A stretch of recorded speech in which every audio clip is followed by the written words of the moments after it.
అదే RTV app వార్తల్ని క్షణాల్లో చదివే అవకాశం ఉంటుంది. ఒక న్యూస్ పేపర్, ఒక టెలివిజన్ ఛానల్ మీ చేతుల్లో ఎప్పుడూ ఉంటాయి.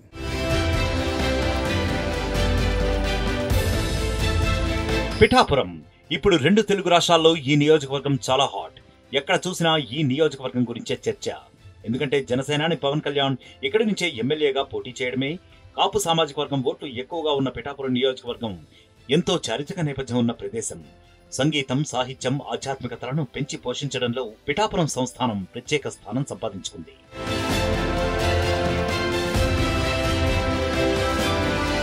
కాకినాడకు 26 కిలోమీటర్ల దూరంలో ఉంటుంది పిఠాపురం నియోజకవర్గం.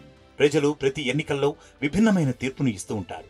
అయితే ఈసారి ఏ పార్టీకి జై కొడతారనేది ఆసక్తికరంగా మారింది. పిఠాపురం మున్సిపాలిటీ, గొల్లప్రోలు, కొత్తపల్లి మండలాలు కలిసి ఏర్పడ్డ ఈ నియోజకవర్గంలో కాపు సామాజిక వర్గం ఓట్లు అత్యధికం. అందుకే ఈసారి జనసేనాని పవన్ కళ్యాణ్ ఈ సీటును ఎంచుకున్నారు. దీంతో పిఠాపురం అసెంబ్లీ నియోజకవర్గం 2 రాష్ట్రాల్లో చర్చనీయాంశంగా మారింది. ఇక వైసీపీ ప్రస్తుతం కాకినాడ ఎంపీగా ఉన్న బంగా గీతను పిఠాపురం బరిలో ఉంచనుంది.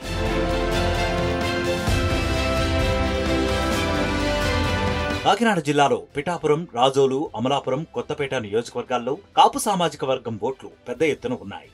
ఇందులో పిఠాపురం, అమలాపురం, రాజోలు నియోజకవర్గాల్లో జనసేన కొంత బలంగా ఉంది. అయితే ఇందులో పిఠాపురం మినహా అమలాపురం, రాజోలు 2 ఎస్సీ నియోజకవర్గాలు.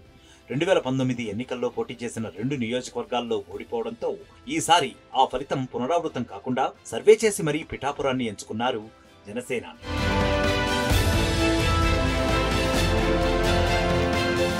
పిఠాపురం నియోజకవర్గ ప్రజలు విభిన్నమైన తీర్పులకు కేరాఫ్ అడ్రస్. 2004లో రాష్ట్రమంతటా వైఎస్ఆర్ నేతృత్వంలో కాంగ్రెస్ పార్టీ విజయ ఢంకా మోగిస్తే పిఠాపురంలో మాత్రం బీజేపీ అభ్యర్థి పెండెం దొరబాబు విజయం సాధించారు.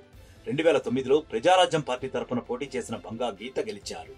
2014లో ప్రధాన పార్టీల అభ్యర్థులను కాదని ఇండిపెండెంట్ గా పోటీ చేసిన ఎస్వీఎస్ఎన్ వర్మను గెలిపించారు నియోజకవర్గ ప్రజలు. ఇక 2019లో వైసీపీ తరపున పోటీ చేసిన పెండెం దొరబాబు విజయం సాధించారు.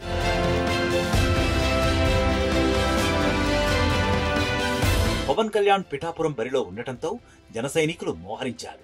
ఈసారి ఎలాగైనా పవన్ కళ్యాణ్ ను అసెంబ్లీకి పంపించాలన్న పట్టుదలతో ఉన్నారు. మరోవైపు వైసీపీ అభ్యర్థిగా బరిలో ఉన్న బంగా గీతకు ఈ నియోజకవర్గంపై మంచి పట్టు ఉంది. గతంలో ఎమ్మెల్యేగా పనిచేయటం ఆమెకు కలిసి రానుంది.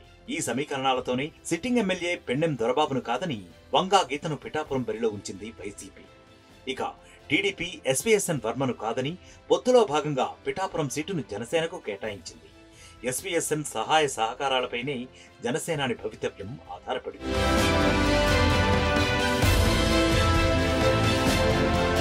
మరిన్ని వీడియోస్ కోసం ఛానల్ ని సబ్స్క్రైబ్ చేయండి. లేటెస్ట్ అప్డేట్స్ కోసం వాట్సాప్ ఛానల్ ని ఫాలో చేయండి. అండ్ లింక్ డిస్క్రిప్షన్ లో ఉంది.